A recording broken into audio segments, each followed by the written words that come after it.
오늘 함께 보실 하나님 말씀은 마가복음 1장 21절부터 34절까지 말씀입니다.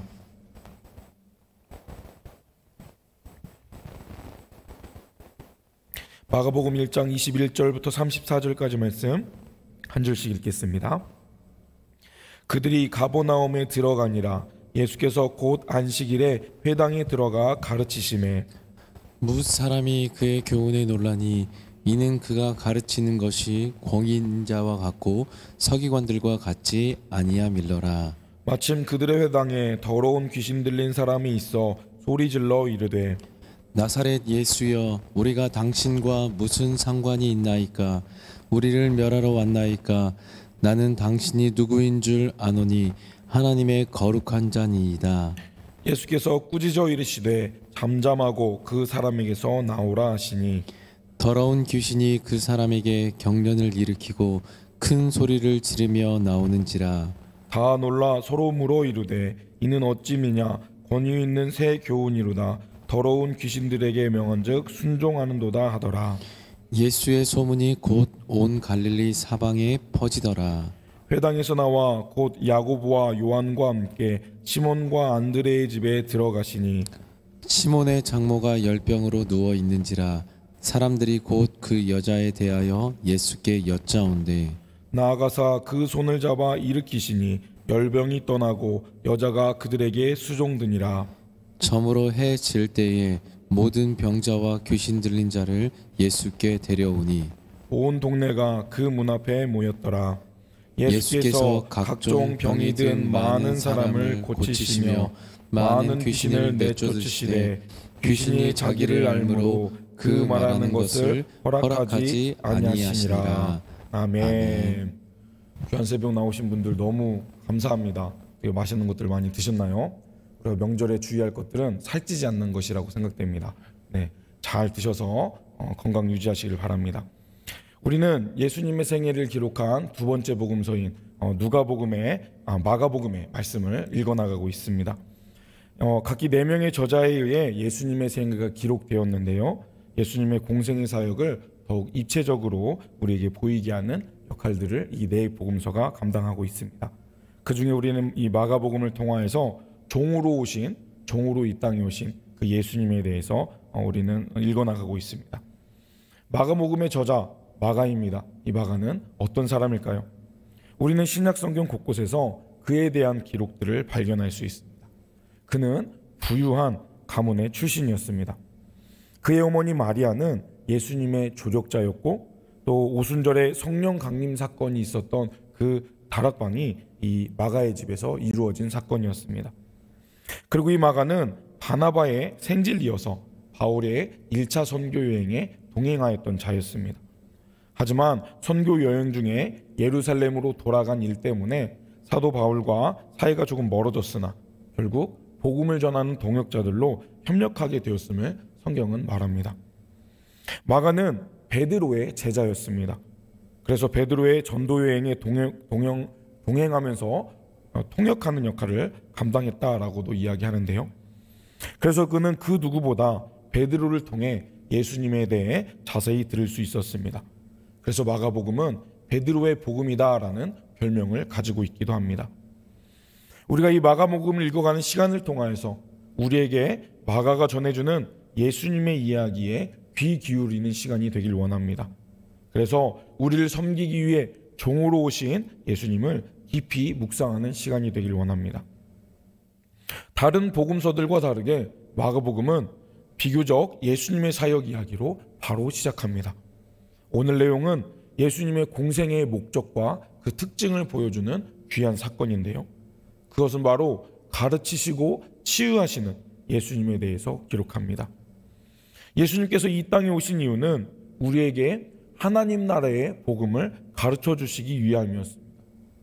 성경이 말하는 메시아가 예수님이셨고 수많은 구약의 퍼즐 조각들을 이야기하는 것이 예수님 자신이심을 예수님은 수많은 이들에게 그리고 오늘 우리에게도 말씀하고 계십니다. 그리고 우리의 연약함을 치유하시고 그 무엇보다 우리의 모든 죄의 문제를 해결하기 위해 이 땅에 오신 분이심을 오늘 사건들은 이야기합니다. 특별히 예수님은 수많은 병자들의 병을 고쳐주시고 귀신 들린 자들에게 귀신을 쫓아주심으로 예수님의 초자연적인 능력을 보여주셨는데요. 그래서 세상 그 누구도 할 수 없는 일을 예수님께서 하실 수 있음을 나타내 주셨습니다. 그리고 공생의 맨 마지막에 보여주실 죽었다가 부활하실 예수님의 능력이 하나님의 능력임을 믿게 하는 역할을 감당케 하셨습니다. 우리도 마가와 함께 이 예수님의 발걸음을 따라가면서 우리를 위해 놀라운 사랑을 보여주신 그 예수님을 더욱 깊이 알아가는 시간이 되시길 주님의 이름으로 축복합니다. 오늘 함께 읽었던 21절 말씀 읽어보겠습니다. 21절입니다. 그들이 가버나움에 들어가니라. 예수께서 아멘. 오늘 사건들은 모두 안식일에 기록된 사건들입니다. 그런데 오늘 21절에 보면 그들이라고 시작되는데요. 이것은 어제 함께 읽었던 예수님께 부름받은 4명의 어부를 지칭하는 이야기입니다. 예수님은 그 제자들과 함께 안식일에 가버나움에 있는 회당에 들어가십니다. 예수님께서 제자를 부르신 이후 곧바로 안식일에 이 회당에 들어가신 것이죠. 물론 제자들을 만난 것은 이제 같은 날에 안식일에 있었던 일은 아닌 것으로 볼 수 있습니다. 안식일이었다면 그 당시 유대인이었던 이 어부들이 노동을 하지 않았을 것이기 때문이죠. 하지만 이제 이 마가는 두 사건을 자연적으로 이어서 설명하고 있습니다. 그렇게 회당에 들어가신 예수님은 단순히 회당에 참여한 자가 아니라 가르침의 주도권을 가지고 나아오신 것으로 볼 수 있습니다. 당시 회당은 아무나 설 수가 없었습니다. 회당장의 허락을 받아야만 회당에 서서 율법을 설명해 줄 수 있었는데요. 그것에 대해 구체적으로 언급되어 있지 않지만 예수님은 아무런 제재도 받지 않으시고 회당에 서서 율법을 해석해 주셨습니다. 그런데 그런 가르침을 듣던 사람들이 깜짝 놀랍니다. 왜냐하면 그 가르침이 율법 교사인 서기관들보다 더 권위 있는 가르침이었기 때문입니다. 서기관과 바리새인들은 누군가를 인용하여서 자신의 권위를 세우는 방식으로 율법을 가르쳤습니다. 특별히 서기관들은 율법을 옮겨 적는 자들이었기 때문에 율법을 많은 부분을 외웠는데요. 그래서 단순히 그들은 율법을 외워서 그 내용들을 설명하는 정도로 율법을 해석하였습니다. 하지만 예수님은 권위 있는 말씀으로 율법을 해석해 주셨기 때문에 그들은 깜짝 놀랐습니다. 예수님은 구약의 모든 말씀을 성취하는 분으로서 본인에 대한 말씀을 전해 주셨던 것이죠. 그래서 그러한 예수님의 말씀을 권위 있는 자와 같다라고 평가할 수밖에 없었습니다. 물론 가르침의 내용이 무엇이었고 또 어떤 면에서 더 권위가 있으셨는지 본문은 알려주고 있지 않지만 분명 평범한 가르침은 아니었습니다. 하나님의 아들이신 예수님이 공생애에 맨 처음 보여주셨던 사역이 권세 있는 가르침이었습니다. 그런데 그곳에서 말씀을 듣던 자들이 깜짝 놀랐는데 너무도 탁월한 말씀이었기 때문이죠. 그런데 그들의 놀람은 거기에서 끝나지 않습니다. 예상치 못한 새로운 상황이 발생한 것이죠. 예수님의 권세 있는 가르침에 귀신이 반응합니다. 마침 회당에는 더러운 귀신 들린 사람이 있었고 예수님의 권위의 말씀을 들으니 귀신 들린 자가 갑자기 예수님을 향해 소리칩니다. 그런데 그 내용이 매우 놀랍습니다. 오늘 24절의 말씀 같이 읽어볼까요? 24절입니다. 나사렛 예수여 우리가 당신과 무슨 상관이 있나이까? 하나님의 거룩한 자이니다. 아멘. 나사렛 예수여 당신과 내가 무슨 상관이 있습니까? 당신과 우리가 무슨 상관이 있습니까? 이 귀신 들린 자의 귀신이 그렇게 대답합니다. 이 귀신은 자신들을 우리라고 지칭하면서 예수님께서 오신 목적을 묻습니다. 그래서 자신들을 멸하기 위해 예수님께서 오신 것을 알았기에 그것을 두려워 떨었습니다. 그리고 예수님을 하나님의 거룩한 자이시다라고 고백하면서 귀신은 그 예수님을 알아봅니다. 그의 외침은 예수님이 메시아로서 어떠한 분이신지 그 예수님의 정체성을 담고 있습니다. 귀신은 먼저 예수님이 자신들을 멸하러 오셨다는 사실을 알았기에 우리와 무슨 상관이 있습니까? 라고 고백하였는데, 이것은 우리를 떠나 주십시오라는 절규의 표현으로 볼 수 있겠습니다. 여기에서 우리는 귀신 들린 그 사람 안에 있는 귀신이 복수의 표현을 사용했다는 것을 알 수 있는데요. 복수의 귀신이 그 한 사람에게 들어갔을 것으로 해석할 수도 있겠지만, 이것은 모든 귀신들을 아우르는 보편적인 의미로서 우리를 뜻한다고 볼 수 있겠습니다. 귀신은 예수님이 왜 오셨고 누구이신지, 그가 오신 것이 자신들에게 무엇을 의미하는지 분명히 알고 있었습니다. 귀신은 예수님이 나사렛 출신인 것도 알았지만 하나님의 거룩한 자라는 의미를 통하여 예수님께서 하나님이 보내신 거룩한 자이시고 하나님께 속한 거룩한 자임을 그 귀신의 입을 통하여서 선포하게 하였습니다. 예수님이 가지신 이 권세에 귀신이 할 수 있는 것은 아무것도 없었습니다. 그저 그 높은 권세 앞에 굴복할 수밖에 없었던 것이죠. 그저 예수님이 자신들을 내버려 두기만을 바라고 엎드릴 뿐이었습니다. 그들의 반응에 예수님은 어떻게 말씀하십니까? 권세 있는 가르침에 이어서 권세 있는 행동을 행하십니다.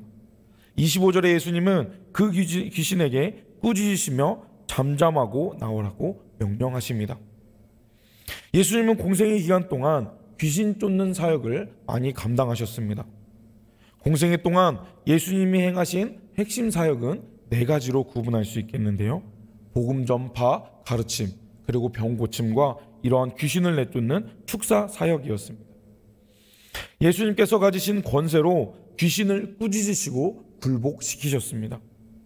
귀신은 그러한 예수님의 권세에 어떠한 저항도 할 수 없이 오직 굴복할 수밖에 없었습니다. 그래서 그 귀신은 경련을 일으키고 큰 소리를 지르면서 그 사람에게서 나왔습니다. 그동안 귀신의 통치 아래에 있던 그 사람은 새로운 질서와 회복과 치유의 은혜를 경험하게 된 것이죠. 예수님의 그러한 권세 있는 가르침에 또 그런 권세 있는 행동에 예수님의 통하여서 예수님이 가르치는 권세가 얼마나 놀라운 사건인지 많은 사람들에게 예수님은 보여주셨습니다. 그러한 가르침에 놀란 사람은 귀신이 쫓아가는 그 사건을 통하여서 한 번 더 깜짝 놀라게 되었고, 이러한 일들로 통하여 예수님의 명성이 많은 사람들의 입소문을 타고 온 갈릴리 지방으로 퍼지게 되었습니다. 그렇게 회당에서 귀신을 내쫓으신 이후에 이어지는 사건이 바로 기록되어 있는데요. 그것은 바로 베드로의 장모를 치유해 주신 사건입니다. 앞서 예수님의 권위를 직접 경험한 베드로는 자신의 가장 큰 고민을 예수님께 말씀드렸습니다. 바로 장모님이 열병으로 사경을 헤매고 있는데 베드로는 예수님의 권위라면, 예수님의 능력이라면 자신의 장모님의 병도 치유하실 수 있을 것이라는 믿음을 갖게 되었습니다.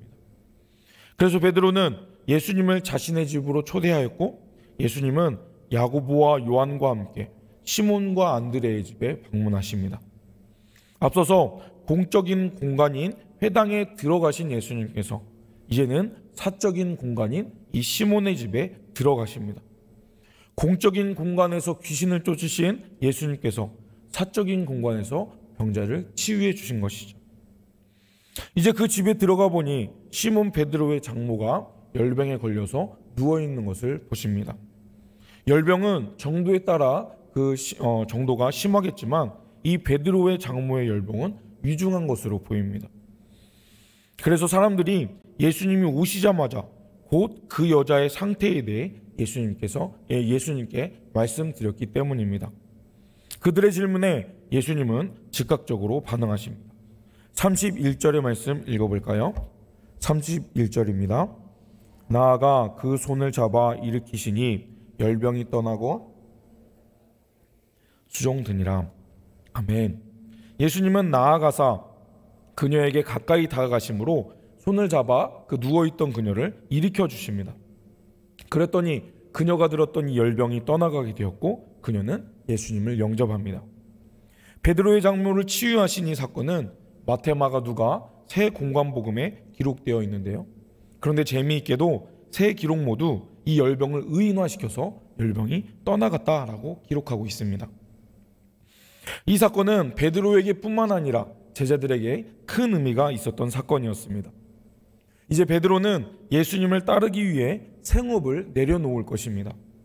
가장으로서 물고기를 잡음으로 가정을 부양하던 베드로와 또 그의 동생 안드레가 이제는 가정을 부양하는 것을 포기하고 예수님의 제자가 되어 예수님의 가르침을 따르겠다라고 결단합니다.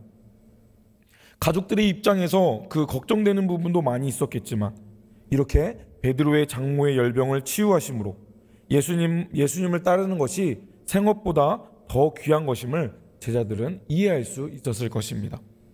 그래서 이 사건을 통해 베드로의 가족은 베드로가 예수님을 따른다고 했을 때 그것에 수긍할 수 있었을 것입니다. 이후 본문은 많은 사람들의 병을 치유하신 사건이 기록됩니다. 날이 저물자 사람들이 각종 병자들과 귀신 들린 자들을 예수님께로 데려옵니다. 회당과 베드로의 집에서 보여주신 예수님의 능력에 대한 그 소문이 온 가버나움에 두루 퍼지게 된 것이죠. 온 동네 사람들이 그 문 앞에 모였다라고 기록합니다. 아직 예수님과 내 제자들은 베드로의 집에 있으셨습니다. 그래서 졸지에 이 베드로의 집이 예수님의 치유센터가 된 것이죠. 온 동네 사람들이 베드로의 집 앞에 모입니다. 놀라운 권위를 가지신 이 예수님의 소식을 들은 자들이 병자들을 또 귀신 들린 자들을 예수님께 데려온 것이죠. 그런 상황 속에서 본문은 저물어 해질 때라고 그 시점을 설명합니다. 해가 졌다는 것은 하루가 끝났다는 것을 의미합니다. 예수님은 수많은 몰려드는 사람들을 외면하지 않으시고 그들을 정성껏 치유해 주신 것이죠. 그곳에서 많은 질병들을 치유하시고 많은 귀신들을 내쫓으시며 치유하십니다. 예수님의 그러한 사역을 통해 세례 요한이 앞서 선포한 것처럼 또 예수님께서 선포하신 것처럼 하나님 나라가 사탄의 나라를 이기고 이미 하나님의 나라가 도래해야 했음을 예수님은 치유 사건을 통해 보여주셨습니다. 하나님의 권능이 예수님 자신을 통하여서 역사하시기 시작하였음을 수많은 사람들에게 온몸을 통하여서 경험하게 하신 것이죠. 말씀을 맺겠습니다. 오늘 본문은 어부 제자들을 부르신 이후에 그들과 함께 예수님께서 행하신 첫 번째 사역을 의미합니다. 오늘 사건에서 율법을 가르치시고 또 귀신을 내쫓으시고 병을 고치심으로 예수님께서 어떠한 분이신지를 분명히 보여주고 있습니다. 영적으로 귀신의 입을 통하여서 또 육적으로 수많은 사람들의 입을 통하여서 예수님이 누구신지 드러나고 퍼져나가게 되었음을 기록합니다. 하나님의 거룩한 자이신 예수님이 오심으로 새로운 시대가 도래하였습니다. 그런데 그 시대는 이전에 망가진 것들을 회복하고 치유하시는 은혜의 시대임을 오늘 사건은 우리에게 이야기합니다. 오늘 말씀에서 재미있는 대비를 우리가 기억하기 원합니다. 예수님은 회당에 들어가시고 또 베드로의 집에 들어가셨는데요. 공적인 장소에 들어가셔서 권세 있는 말씀을 선포하셨고 귀신을 내쫓으셨지만 또 사적인 장소에 베드로의 집에서도 병을 낫게 해주셨습니다. 예수님께서 이 땅에 오심은 공적으로 모든 인류의 죄를 해결해 주시기 위한 사역이었습니다. 그런데 우리가 착각하기 쉬운 것은 예수님의 사역을 공적으로만 해석하기 쉽다는 점입니다. 여러분, 예수님의 사역은 가장 공적인 사역이었지만 우리에게 가장 사적인 사역이었습니다. 온 인류라고 하면 마치 나와 상관없는 것처럼 여겨질 수 있겠지만 예수님께서 성육신 하신 이 사건, 하늘 영광 버리고 인간의 몸을 입고 이 땅에 오셔서 모든 죄를 해결해 주신 그 사건은 우리 한 사람을 살리기 위한 사역임을 믿으시길 바랍니다. 오늘 하루 나의 연약함을 치유하기 위해 나의 죄악들을 해결해 주기 위해 이 땅에 오신 그 예수님을 기억하시면서 감사하실 수 있길 바랍니다. 그리하여 그 예수님께 감사의 고백을 올려드리고 주님과 동행하시는 복된 하루가 되시기를 주님의 이름으로 축복합니다. 기도하겠습니다. 사랑해 주님, 오늘 말씀을 통하여서 권세 있는 말씀을 선포하시고 또 귀신 들린 자들과 병자들을 치유해 주신 예수님의 사역을 함께 생각해 보게 하신 감사합니다. 예수님께서 성육신하여 이 땅에 오신 그 놀라운 사건이 우리의 연약함을 치유하기 위해 오셨음을 우리가 기억하며 그것에 감사하는 자들이 될 수 있도록 주님 함께하여 주옵소서. 귀한 마가복음을 묵상하게 하셨으니 이 마가복음을 통하여서 우리 예수님의 발걸음에 동행하는 자들이 되기 원합니다. 예수님께서 이 땅에 오셔서 행하신 일들을 우리가 생각하면서 그것이 나를 위한 하나님의 사랑의 표현임을 깨닫고 그 사랑에 감사할 수 있는 은혜의 시간들이 될 수 있도록 주님 함께 하시고 역사하여 주옵소서. 그리하여 더 깊이 주님을 알아가기 원합니다. 더 깊이 예수님을 깨닫고 예수님의 삶을 통하여서 우리의 삶을 다듬어갈 수 있는 은혜의 시간들이 될 수 있도록 주님 역사하여 주옵소서. 모든 영광 주님께 올려드리며 우리를 사랑하시는 예수님 이름으로 기도드립니다. 아멘. 들었던 말씀 생각하시면서 같이 기도하기 원합니다. 특별히 설 명절을 통하여서 만나게 될 가족들과 친척들을 위해 기도합시다. 그들이 더 은혜의 자리에 나아갈 수 있도록, 특별히 불신 가족들이 주님의 은혜의 자리에 나올 수 있도록 기도해 주십시오. 우리 추천교회가 더 든든히 세워져 갈 수 있도록 기도해 주십시오. 더 풍성한 은혜를 경험함으로 사랑이 넘치는 공동체가 될 수 있도록, 유명한 성도들을 위해 또 개인적인 기도 제목들을 놓고 시간 주여 한번 부르시고 하시면서 기도하겠습니다. 주여.